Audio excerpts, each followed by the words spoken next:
Hi, this is Jamie Langton with Four Corners Immigration Law, and what I wanted to talk to you about today on day 2 of the whirlwind first 2 days of our Biden administration is the Enforcement Priorities Memo that was released by the Department of Homeland Security today.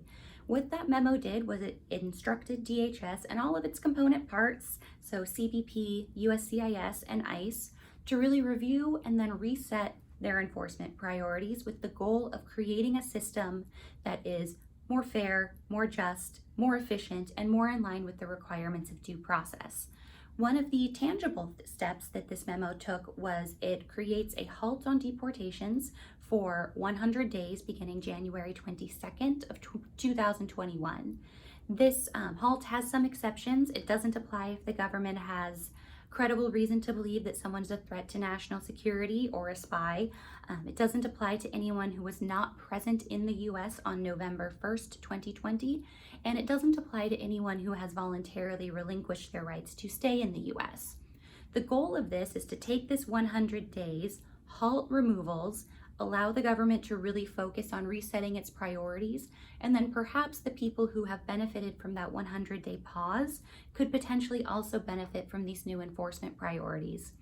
The government has also been very explicit, saying the review of these policies should be far-reaching. It shouldn't just impact who gets placed into removal proceedings. It should also impact when can a trial attorney for ICE join a motion? When can a trial attorney agree that the person in front of them should be granted immigration relief?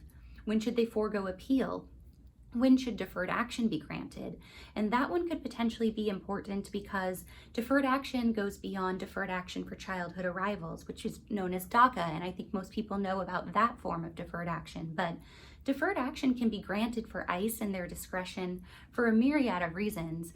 ICE used to grant deferred action for severe medical emergencies, sometimes for breastfeeding mothers. So hopefully some of those policies will come back into play, and there will be some more equitable ways for people to stay in the US without the fear of removal.